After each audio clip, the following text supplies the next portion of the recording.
Cina tuh susah sekali diislamkan. Ini kenapa yang sipit-sipit? Ya, benar. Jadi Aku juga sangat merasa begitu. Ada dua jawaban ya. Pertama, stereotyping ya. Stereotyping bahwasanya seolah-olah Cina itu tidak sama dengan Islam, dan itu terjadi pada keluargaku. Nah, jadi keluargaku pada saat itu berkata, nenekku ya, waktu SMP dia udah ngelihat ini kayaknya anak nih bermasalah nih. Kenapa? Karena dia nggak mau Buddha, dia nggak mau Katolik. Dan dia bilang pada saat itu, Lik, kamu boleh pilih agama apa aja asal jangan Islam.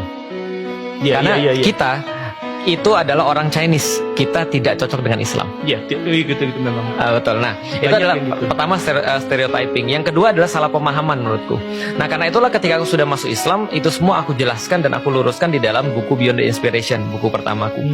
Yaitu adalah bahwa justru seharusnya orang-orang Muslim itu pemahamannya itu tidak seperti itu. Jadi itu bukan pemahaman original tentang Islam, tentang takdir. Lalu kemudian ketika ditanya qadarullah dan segala macam, qadarullah saya itu telat hari ini sudah ditulis di Lauhul Mahfuz gitu kan ya.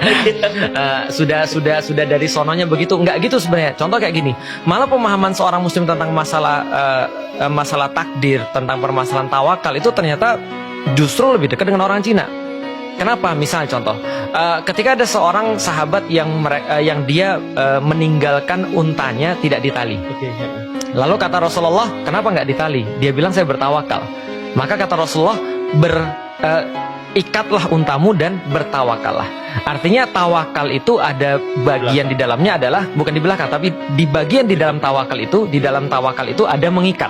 Jadi usaha itu di dalam bagian tawakal. Kalau misalnya kita lihat lagi pada kasusnya para sahabat misalnya, ketika perang Mu'tah misalnya, itu para sahabat ada yang dijanjikan 3 syahid. Rasul berkata besok yang pertama kali akan syahid adalah Zaid bin Harithah. Kalau Zaid sudah syahid, maka bendera ini diambil oleh sahabat yang berikutnya, yaitu adalah Ja'far. Ja'far kemudian syahid, nanti akan diambil lagi bendera ini oleh Abdullah bin Rawahah. Jadi ada 3 pemimpin yang Rasul sudah tunjuk. Para sahabat sudah meyakini kalau apapun yang keluar daripada lisan Rasul itu pasti adalah terjadi. Nah, berarti ini kan seolah-olah predestin gitu kan ya, predestinasi gitu kan ya. Ini kan sesuatu kalau bahasa kita sudah ditakdirkan. Sudah pasti besok Zaid sudah pasti syahid, besok sudah pasti Ja'far sudah pasti syahid, dan Abdullah bin Rawah sudah pasti syahid. Dan kalau 3 ini syahid kata Rasulullah, maka pilihlah di antara kalian pemimpin yang selanjutnya. Yang menarik adalah ketika sudah mengetahui itu, usaha para sahabat justru memfokuskan pada yang syahid. Maka mereka berebut menjadi pasukannya Zaid. Karena Zaid yang pertama kali syahid. Artinya kalau orang tuh sudah yakin bahwasanya rezeki di tangan Allah, dia harusnya lebih bersemangat.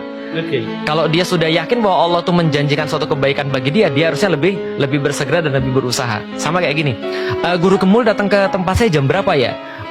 Datangnya hari ini jam segini. Contoh misalnya, saya datang hari Senin jam 9 pagi misalnya. Dibandingkan dengan saya tanya, Guru Kemul nanti datangnya jam berapa ya?